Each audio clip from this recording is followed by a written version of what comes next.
Advanced Financial Modeling, Topic 4, Multi-Period Portfolio Modeling, Learning Objective Number 4, Simulating Random Walk Portfolio Values using VBA macros. So to estimate the risk of a portfolio over multiple periods with contributions, you must simulate periodic asset price movements. You need to get random returns, random portfolio values. A widely used model to simulate asset prices and returns is called the GBM, Geometric Brownian Motion Model, also called the Random Walk Model.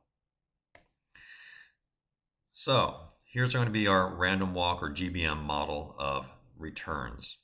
If we assume that asset returns are normally distributed, have the bell-shaped curve with mean mu and standard deviation sigma, we'd say the random portfolio return in period 1 is the mean value, mean return, that's what you expect, plus a random shock, this is z of n01, times the standard deviation of the portfolio.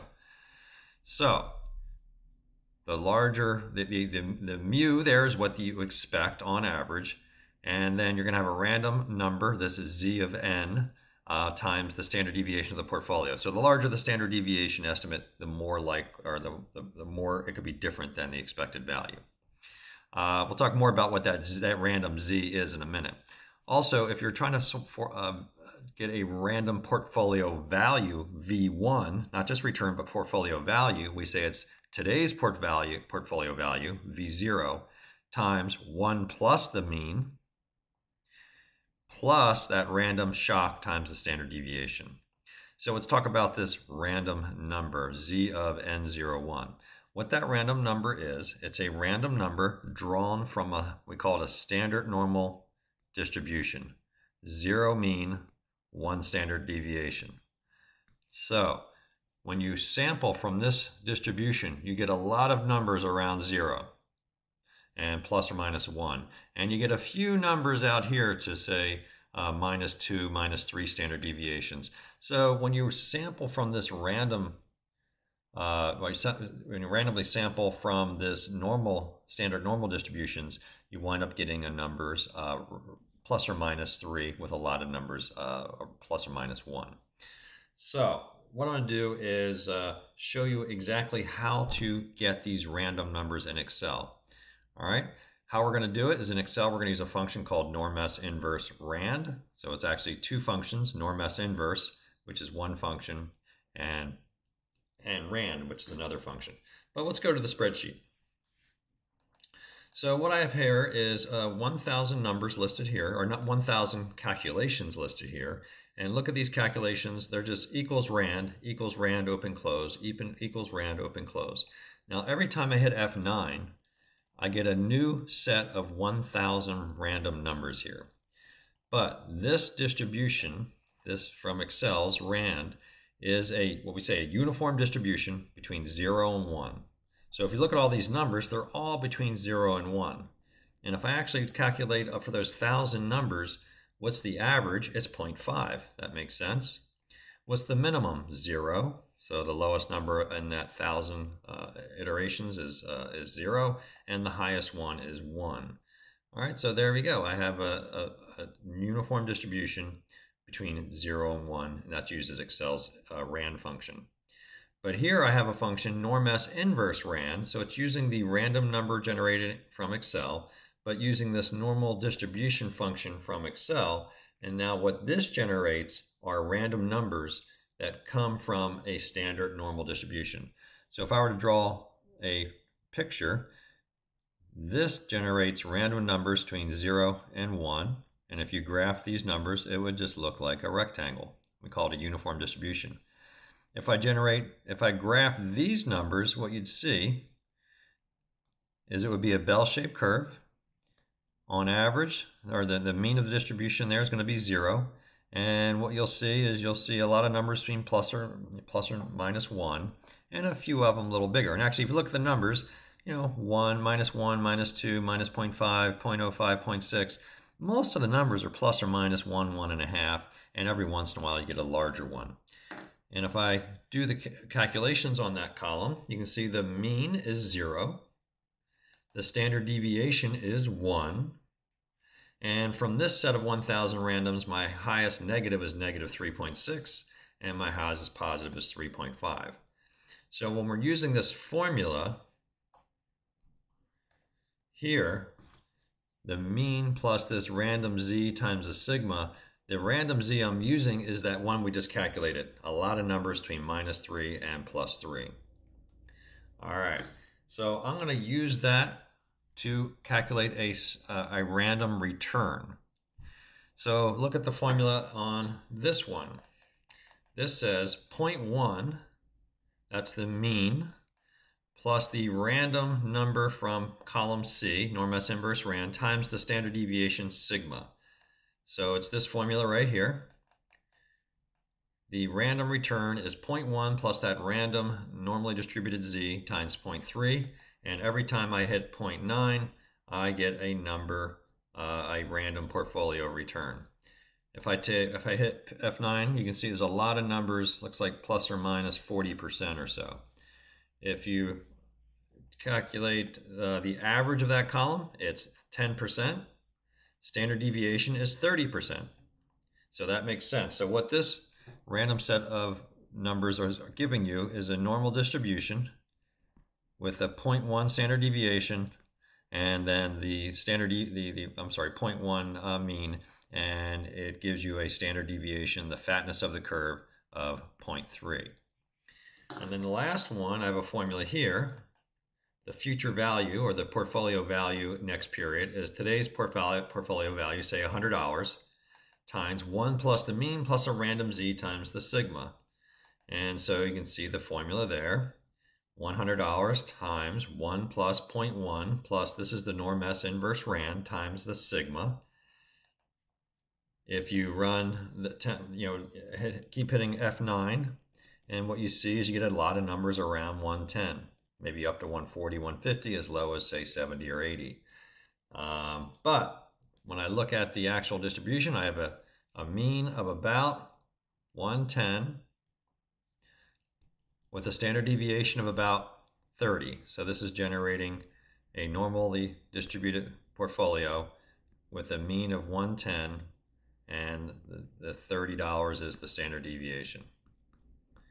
All right, so there we go. There's our random portfolio values. This model, these two formulas here, we call that GBM, or the random walk model. We can use that to generate lots of different portfolio values and answer questions like, well, what's the probability my portfolio might be worth, say, 150 next year? What's the probability my portfolio might be worth less than $50 next year? And this is what allows us to do, is having all this data that we've made up or constructed. All right, so let's get back to our problem. What I want to do now is show you how you can use that model and a VBA macro to generate random portfolio values. Use that to answer questions like, what's the probability that a particular portfolio is worth more than a certain amount or less than a certain amount, which would be very useful to know to think about the risks of a portfolio. So let's go jump to this next spreadsheet called Monte Carlo. And you can see I just have a 10-year portfolio roll forward. Portfolio starts at $100,000, and you can see the portfolio value next period is the 100,000 times 1 plus the mean, 10%, plus the random number, norm S inverse rand, times the standard deviation. And then I keep changing the the formula just rolls forward. The difference is every time I hit F9, I get a new set of 10 norm S inverse rands. So notice here, based on that set of 10 random numbers, it's worth expected to be worth 137. I hit F9, 268, 163, 45. So I'm looking at this cell right here, and every time I hit F9, we'll call that an iteration. That's a random set of portfolio values. It's a random set of economies and stock market returns over the next 10 years. And we can use that to then calculate, well, what's the probability that this portfolio is worth, say, over $300,000 in 10 years. Here's how I'm going to do that. All right, I'm going to create a routine in VBA called a macro or a program that's going to take this cell here this random portfolio value 10 years from now, and it's going to copy it here. And then we're going to get a recalc and take this one and put it in the next cell, recalc this one. And so I'm going to get 5,000 possible portfolio values.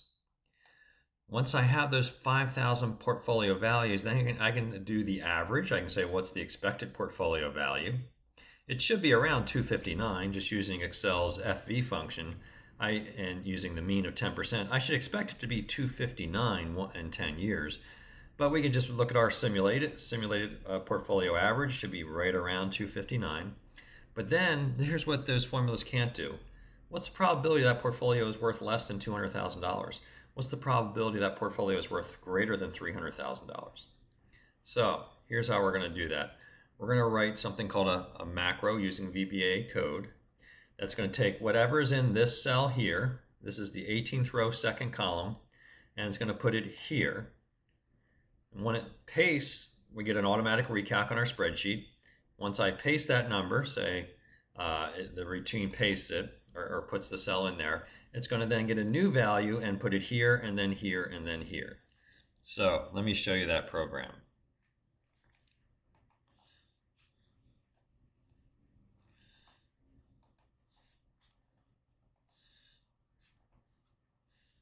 Here's what the program is going to be called. It's going to be called Simport 5000.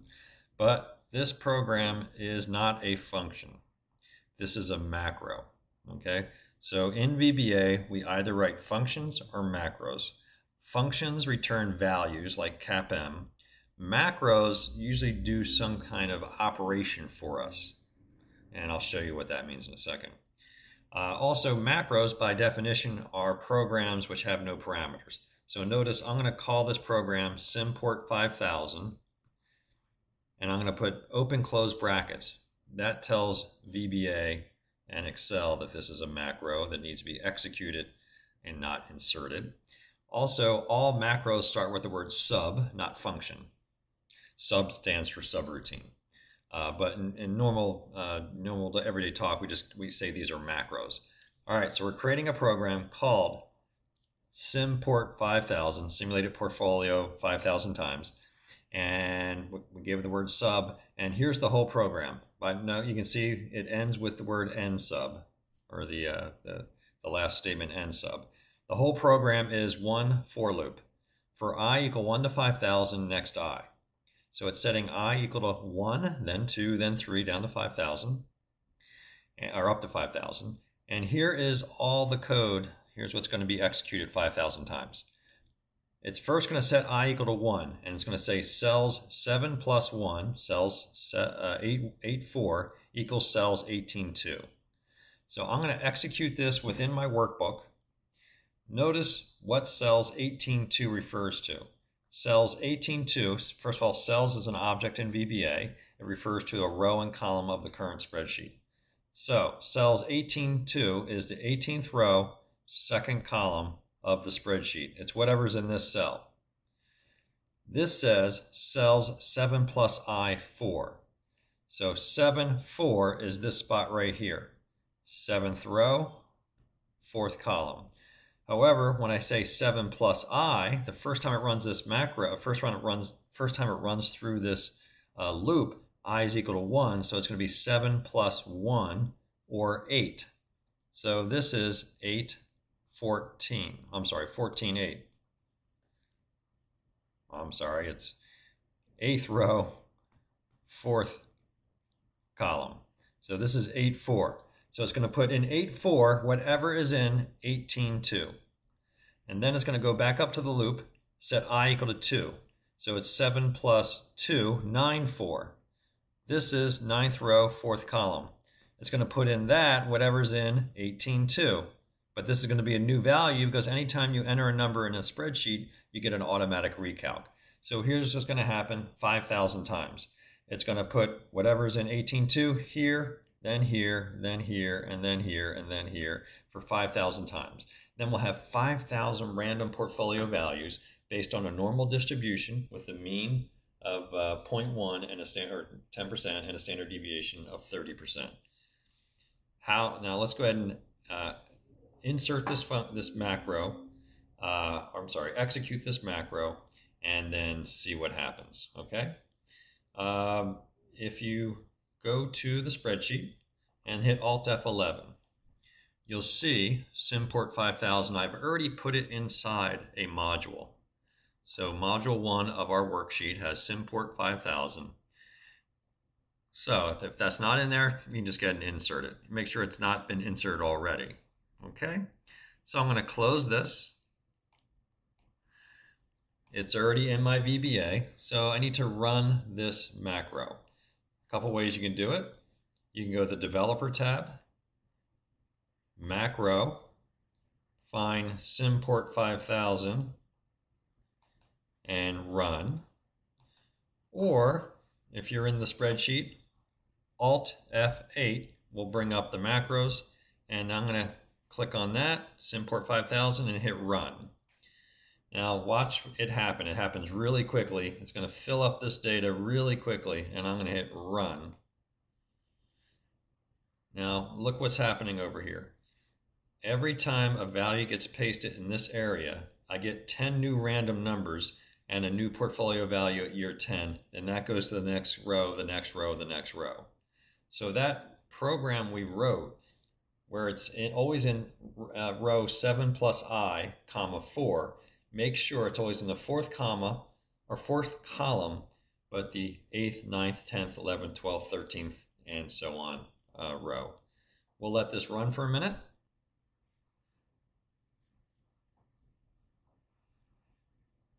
Okay, it's run. So you will not have the same random numbers I will have here, since you've got a new set, you have your own set of random values here. Let's go ahead and take the average of the 5,000 portfolio values. Average should be around 259. All right, there it is, 259. That's what I was expecting, because if I just did an FV function, 5%, 10 years, and $100,000, you should expect 259. Now here's what gets interesting. The interesting part is not 259. I expected. I knew how to calculate that. What's interesting is, well, what if I was saving this amount of money for a down payment of a home or something? I don't know what it is. And you just want to know, what's the probability I would have less than I needed, say $200,000? Well, now you can answer those types of questions with these simulated portfolio values. We can do this, equals count if. Count if is an Excel function. Count if a number in this range, Control Shift down, comma. So count if in that range, and then double quotes, less than $200,000, and the quote. So what that would do, it would count the number of observations in that column that are less than 200,000. I'll then divide that by the total numbers in that column, hit enter, and I get 55%. So there is 55% of those values in that column are below $200,000. So it's counting the numbers in that column that are less than 200,000 and then dividing by the 5,000 numbers that are in that column. So that's interesting information. I have a 55% chance of being less than $200,000. What's the probability of having more than $300,000? Well, equals count if, open, put in the range. I'm going to hit Control Shift down, comma, and then I'm going to say double quote, greater than 300,000 divided by 5,000, since there's 5,000 iterations of this Monte Carlo simulation.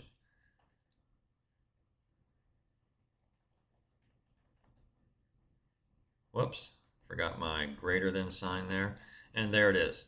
So greater than 300,000 divided by 5,000, there's a 28% chance we'll have more than $300,000. So this is how we're going to run what we call Monte Carlo simulations using our GBM model. That's just that return model here that's mean plus norm S inverse rand times the vol. And then I can solve all kinds of problems that I couldn't do without a model like this, looking at probabilities. So in this topic, we created an Excel macro stochastic portfolio value. Stochastic means probabilistic. It's no longer a certain value. It's going to grow by 10%. Well, no, it's going to grow. It's expected to grow by 10% with a volatility of 30%. So we've we've simulated this random walk portfolio. What we're going to do next is then create a financial planning model that has more than one period, just like the last one, but also has varying asset allocations. So we can calculate things like what's the probability I'll have enough money for retirement. So that's where we're going with this.